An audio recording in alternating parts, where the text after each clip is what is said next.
इस वक्त की दोस्तों तमाम बेहद बड़ी खबरें, मुख्य समाचार आप लोगों के लिए लेकर के आए हैं, जहां पर एक एक करके चलेंगे। तमाम बेहद बड़ी खबरें, मुख्य समाचार आप तक आगे इसी वीडियो के माध्यम से पहुंचाएंगे, इसलिए लगातार हमारे साथ आगे इसी वीडियो में बने रहिएगा। सभी बड़ी खबरें, मुख्य समाचार जानना आप सभी दोस्तों के लिए बेहद ही जरूरी है। तो वहीं दोस्तों, खबरों की तरफ बढ़ने से पहले अगर आप लोग भी इंडिया गठबंधन और राहुल गांधी के समर्थन में खड़े हैं तो अभी इस वीडियो को लाइक कीजिएगा, कमेंट बॉक्स में कमेंट कीजिएगा दोस्तों #वी सपोर्ट इंडिया। दरअसल दोस्तों, पहली बड़ी खबर की तरफ बढ़ते हैं। संसद के अंदर शर्मनाक टिप्पणी के मामले में अब बढ़ेंगी विधुड़ी की मुश्किलें। सुप्रिया सुले बोली, हम ला रहे हैं विशेषाधिकार प्रस्ताव। खबर बताते चले, अब विधुड़ी की गिरफ्तारी तक देखने को मिल सकती है। संसद में चर्चा के दौरान बीएसपी के सांसद के खिलाफ अभद्र भाषा का इस्तेमाल करने वाले बीजेपी सांसद रमेश विधुड़ी की देश भर में चौतरफा कड़ी आलोचना हो रही है और भाजपा बैकफुट पर है। आने वाले दिनों में आरोपी बीजेपी सांसद की मुश्किलें बढ़ सकती हैं। रमेश विधुड़ी के खिलाफ विपक्ष विशेषाधिकार प्रस्ताव लाने की तैयारी कर रहा है। इस संबंध में एनसीपी सांसद सुप्रिया सुले ने जानकारी दी है। एनसीपी की सांसद सुप्रिया सुले ने कहा है कि रमेश विधुड़ी अपराधी है और मैंने टीएमसी नेता के साथ स्पीकर को पत्र लिखा है। हम उनके खिलाफ एक विशेषाधिकार प्राप्त प्रस्ताव ला रहे हैं। यह व्यवहार करने का कोई तरीका नहीं है। 2 दिन पहले भी उन्होंने एक वरिष्ठ सांसद के साथ में धक्का मुक्की की थी। क्या यह लोकतंत्र है? ये यहाँ पर देख सकते हैं कि अब रमेश विधुड़ी की मुश्किलें बढ़ सकती है। यहाँ पर स्पीकर ने उन पर अब तक कोई कार्रवाई नहीं की है, जिसके बाद सरकार की लगातार किरकिरी हो रही है और भाजपा से भी यहाँ पर उनको पार्टी से निकालने की मांग यहाँ पर विपक्ष कर रहा है। इसके साथ ही दोस्तों, एक और बड़ी खबर की तरफ बढ़ते हैं। कोलकाता हाईकोर्ट के जस्टिस अभिजीत गंगोपाध्याय को अपने पद से इस्तीफा देना चाहिए और राजनीति में शामिल हो जाना चाहिए। टीएमसी के प्रवक्ता कुणाल घोष ने कोलकाता हाईकोर्ट के न्यायाधीश पर सवाल उठाए हैं। क्या है पूरा मामला, बताते चलें। टीएमसी के प्रवक्ता कुणाल घोष ने कहा है कि कोलकाता हाईकोर्ट के जज अभिजीत गंगोपाध्याय को न्यायाधीश के पद से इस्तीफा तत्काल दे देना चाहिए और राजनीति में शामिल हो जाना चाहिए। दरअसल यहां पर बताते चले, न्यायमूर्ति गंगोपाध्याय कोविड मुआवजे पर एक मामले की सुनवाई कर रहे थे। सुनवाई के दौरान अभिजीत ने किसी का नाम लिए बिना कहा कि एक भाईपो है जिसके पास 1 करोड़ रुपए का 4 मंजिला घर है। न्यायमूर्ति गंगोपाध्याय फिर सवाल करते हैं कि इतना पैसा आखिर कहां से आया। और यह भी बताते चलें कि इस बयान पर जज के टीएमसी क्यों भड़की है। बीजेपी और बंगाल के नेता प्रतिपक्ष शुभेंदु अधिकारी मुख्यमंत्री ममता बनर्जी के भतीजे अभिषेक बनर्जी को भाईपो संबोधित करके उन पर निशाना साधते हैं और अब यहां पर जज भी भाजपा की ही भाषा बोल रहे हैं, जिसके बाद टीएमसी का गुस्सा फूटा है और कहा है कि यहां पर जज के पद से इस्तीफा देकर के राजनीति में इनको आ जाना चाहिए। इसके साथ ही एक और बड़ी खबर बताते चलें। ईवीएम के बजाय बैलेट पेपर के जरिए हो वोटिंग। कांग्रेस के सांसद ने लोकसभा चुनाव को लेकर के कही है बड़ी बात। जी हां दोस्तों, लोकसभा चुनाव 2024 की तैयारियां सभी पार्टियों ने शुरू कर दी है। एक तरफ विपक्ष अपने गठबंधन को बढ़ाने और मजबूत बनाने में जुटा है, तो वहीं सत्ताधारी दल भी अपने कुनबे को बढ़ाने में जुटा हुआ है। इस बीच कांग्रेस के सांसद मनीष तिवारी ने एक बयान जारी करते हुए कहा है कि साल 2024 का लोकसभा चुनाव मतपत्रों पर होना चाहिए, ना कि ईवीएम पर। उन्होंने कहा है कि लोकतंत्र इतना कीमती है कि इसे तकनीकी के भरोसे नहीं छोड़ा जा सकता है। मुद्दा यह नहीं है कि ईवीएम में हेरफेर किया जाता है, बल्कि मुद्दा यह है कि ईवीएम में हेरफेर किया जा सकता है।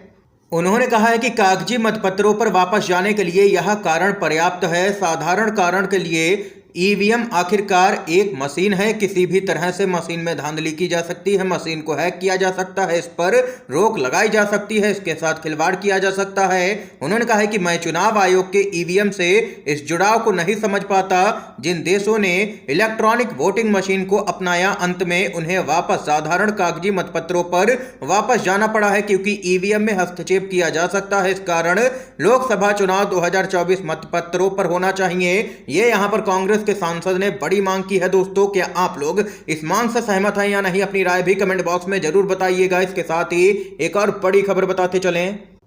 बीएसपी के सांसद दानिश अली ने एक बार फिर से की है बीजेपी के सांसद विधूड़ी पर कार्रवाई की मांग। बोले, मुझे नींद नहीं आ रही है, मेरी रूह कांप गई है। जी हां दोस्तों, बीएसपी के नेता और लोकसभा के सांसद दानिश अली ने एक बार फिर से बीजेपी के सांसद रमेश विधूड़ी के खिलाफ कार्रवाई की मांग की है। उन्होंने कहा है कि अगर उनके ऊपर कार्रवाई नहीं की गई तो वह अपनी लोकसभा सदस्यता छोड़ने पर विचार भी करेंगे। सांसद दानिश अली ने आगे कहा है कि यह पहली बार है जब किसी निर्वाचित सांसद के खिलाफ इस तरह की असंसदीय भाषा का इस्तेमाल किया गया है। और वहीं आप लोगों को बताते चले, यहां पर भाजपा के सांसद रमेश विधूड़ी की गिरफ्तारी की मांग सोशल मीडिया प्लेटफॉर्म एक्स पर तेज हो गई है। ट्विटर पर ट्रेंड कर रहा है हैशटैग अरेस्ट रमेश विधूड़ी और तमाम लोग और तमाम राजनेता यहां पर अपनी प्रतिक्रियाएं व्यक्त कर रहे हैं और रमेश विधूड़ी को संसद से बर्खास्त और तुरंत गिरफ्तारी की मांग यहां पर तेज हो गई है। दोस्तों, अगर आप लोग भी इस मांग के समर्थन में हैं तो कमेंट बॉक्स में कमेंट जरूर कीजिएगा हैशटैग अरेस्ट रमेश विधूड़ी। इस बीच एक और बड़ी खबर बताते चलें। कांग्रेस के नेता राहुल गांधी ने रक्षा मामलों पर संसदीय समिति में उठाया है चीन का मुद्दा। बीजेपी नेता हुए नाराज, किया विरोध। खबर बताते चले आप लोगों को, कांग्रेस के नेता राहुल गांधी ने रक्षा मामलों की संसदीय स्थायी समिति की बैठक के दौरान एक बार फिर से चीन के द्वारा लद्दाख में भारत की जमीन पर कब्जा करने का मुद्दा उठाया। हालांकि इस पर बैठक में बीजेपी के नेता नाराज हो गए और विरोध करने लगे, जिसकी वजह से राहुल गांधी और बीजेपी नेता चीन के मुद्दे पर एक दूसरे के आमने सामने आ गए। सूत्रों के अनुसार राहुल गांधी ने चीन के लद्दाख में भारत की जमीन पर कब्जा करने का मुद्दा यहां पर उठाया है, जिसके बाद बीजेपी के नेता पूरी तरह से बौखला गए और वे यहां पर अपना विरोध दर्ज करवाने लगे। भाजपा के किसी भी नेता ने राहुल गांधी के सवालों का यहां पर सामना ही नहीं किया है। ये यहां पर खबर आई है। दोस्तों, एक और अपडेट की तरफ बढ़ते हैं। एक देश एक चुनाव, पूर्व राष्ट्रपति की अध्यक्षता वाली समिति की यहां पर बैठक हो रही है। खबर बताते चले, एक देश एक चुनाव को लेकर के पूर्व राष्ट्रपति रामनाथ कोविंद की अध्यक्षता वाली उच्च स्तरीय समिति की पहली बैठक आज हो रही है। इस समिति को लोकसभा, राज्य विधानसभाओं, नगर पालिकाओं और पंचायतों के एक साथ चुनाव कराने के मुद्दे पर जल्द से जल्द जांच और सिफारिशें करनी है। सरकार ने 2 सितंबर को 8 सदस्यीय समिति बनाई थी। बताते चलें, समिति इस बात की भी जांच करेगी और सिफारिश करेगी कि क्या संविधान में संशोधन के लिए राज्यों के समर्थन की जरूरत होगी। विपक्ष ने एक देश एक चुनाव के विचार का यहां पर खुलकर के विरोध किया है। पूरा इंडिया गठबंधन इसके विरोध में एकजुट नजर आ रहा है। इसके साथ ही दोस्तों, एक और बड़ी खबर बताते चलें। मोदी मल्टीप्लेक्स है नई संसद, 2024 में सत्ता बदलने के बाद हो सकेगा बेहतर उपयोग, बोले हैं कांग्रेस के नेता जयराम रमेश। खबर बताते चलें, कांग्रेस के वरिष्ठ नेता और राज्यसभा सांसद जयराम रमेश ने नए संसद भवन को लेकर के एक बार फिर से पीएम मोदी पर निशाना साधा है। उन्होंने कहा है कि 2024 में सत्ता परिवर्तन होने के बाद नए संसद का बेहतर उपयोग हो सकेगा। बताते चले, यहां पर जयराम रमेश ने कहा है कि इतने प्रचार के साथ लॉन्च किया गया नया संसद भवन वास्तव में पीएम के उद्देश्यों को अच्छी तरह से साकार करता है। इसे मोदी मल्टीप्लेक्स या मोदी मैरियट कहा जाना चाहिए। पार्टी के महासचिव जयराम रमेश ने आगे कहा है कि पुरानी संसद के मुकाबले नई संसद में ना तो सदस्यों के बीच में बातचीत और मेल जोल की जगह है और ना ही कर्मचारियों को काम करने में यहां पर सुविधाएं हो रही हैं। ये यहां पर जयराम रमेश की तरफ से दोस्तों बड़ा बयान आया है सामने। ये यहाँ पर दोस्तों इस समय की आज की तमाम बेहद बड़ी खबरें थी, मुख्य समाचार थे जो हमने आप लोगों तक पहुंचाए। अगर आप लोगों को ये वीडियो पसंद आया हो तो अभी इस वीडियो को लाइक कीजिएगा, ज्यादा से ज्यादा इन खबरों को, मुख्य समाचारों को शेयर कीजिएगा अपने सभी दोस्तों में, और चैनल पर नए हैं तो दोस्तों चैनल को जरूर सब्सक्राइब कीजिएगा। वीडियो देखने के लिए आप सभी का बहुत बहुत धन्यवाद। जय हिंद, जय भारत।